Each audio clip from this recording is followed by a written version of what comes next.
Nani ana haya, msimwe huru, msiogope. Ongeeni maswali za kero. Zisemeni na msiogope na anajua zifanyie kazi kwa sababu ndio mtu sahihi wa kumpa kero zenu. Nani ana changamkeni. Sasa niko nataka kuanza kuongea. Jitambulisho naitwa nani? Kwa majina naitwa Anne Tinka Nicholas. Angalia mbele. Natokea shule ya sekondari Kibaha. Na nashukuru kwa kupewa nafasi hii ya kusema kero yangu. Sisi hapa si wanafunzi, changamoto kubwa sana shuleni hapa ni maji. Tuna uhaba wa maji. Maji tunafuata mbali. Mfano hapa tungekuwa na bomba, tungepata muda mwingi wa kusoma na tukafaulu mitihani yetu. Kwa hiyo hapa ya kwanza kabisa ni uhaba wa maji, tunahitaji maji. Sasa tatizo la maji Kibata najua ni kubwa sana, lakini ndio maana nimepata ziara hii. Hii ziara hii sasa hivi ni kutembelea miundombinu ambayo ni barabara zetu, ili tujue tunafanyia kazi vipi, lakini pia na tatizo la maji ambalo tunaangalia tunalifanyia vipi, lakini naomba mvumilie kidogo, tutakuja kulitatua tatizo la maji muda sio mrefu. Mwaka huu uishi, tutawapatia kisima maeneo haya.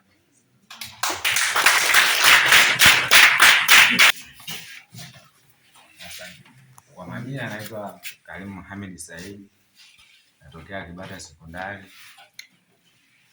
nasoma kidato cha pili. Hapa kero inapoleta ingine hapa, si kule tunapolala pembeni, tunalala kule bila taa. Kwa hiyo hata usiku mara kingia nyoka naweza tukang'ata watu mmoja. Mwalimu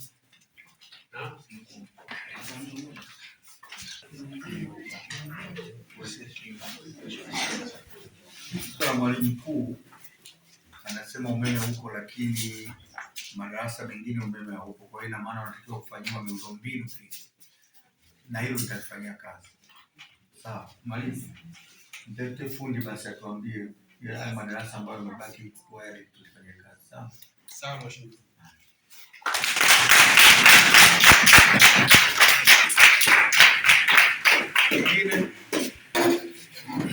Majina naitwa Hamza Msiwe, katika shule ya sekondari Kibata, nasoma kidato cha pili.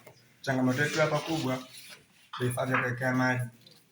Kwa mfano pale staff maji ya kunywa, wanafunzi na walimu. Vioni hatuna majaba ya kuwekea maji, kwa hiyo tunakuwa na changamoto. Tunachukua ndoo zetu za kunywea maji na kupeleka chooni, afu baadaye ndio tukua tunanywea tena maji. Kwa hiyo inakuwa kama sio vizuri kwenye afya yetu. Tutakapokuja kuleta maji hapa, kwa hiyo mtakuwa na maji yanayotiririka kwenye mabomba. Kwa hiyo nadhani tutakuwa tumetatua kwa namna moja au nyingine. Sawa. Haya, kwa majina naitwa Fatuma Mohamed Mpili.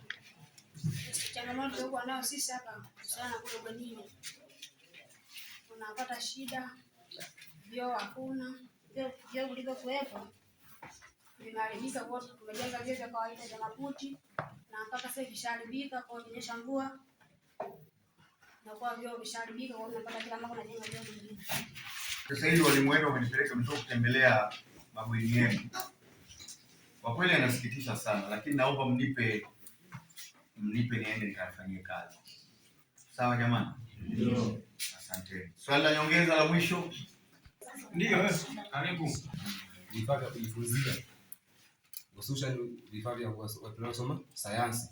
Ukienda mule maabara mule vifaa vichache kweli kweli, inafika muda kufanyia mazoezi vile vifaa vitoshi. Kwa hiyo tunachukua muda, tunafanya mazoezi mpaka mtihani sasa ndio tukiletea changamoto na tumelegea muda tunaenda kufeli mtihani. Kwa vifaa vya kufundishia hapo vilikuwa vichache vya kujifundishia kule maabara.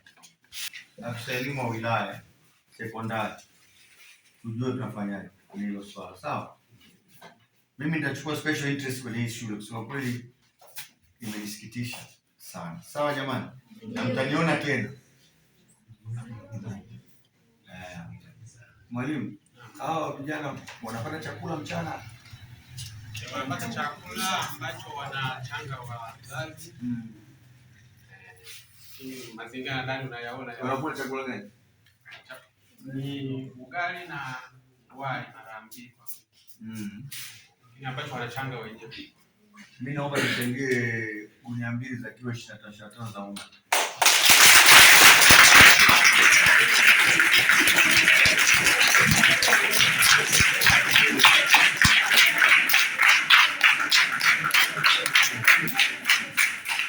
Sawa. Katibu wetu hapa Bwana Magendo. Sogea mbele basi wakuone. Huyu mkimwona sehemu yoyote ni kama umemwona mbunge. Huyu ni katibu wa katibu. Huyu ndo katibu wa mbunge wa jimbo la Tabora Kaskazini anaitwa Bwana Mkenda. Lakini katibu wa katibu tarafa hii ya Kipatimu ndio Bwana Magendo. Sawa jamani? Unaenda njiani ukikutana naye kama una kero unamwambia. Wote hapo. Sawa jamani? Kwa hiyo atakuja kukabidhi. Tutaangalia na vingine ambavyo tunaweza kupata. Sawa jamani? Asanteni sana.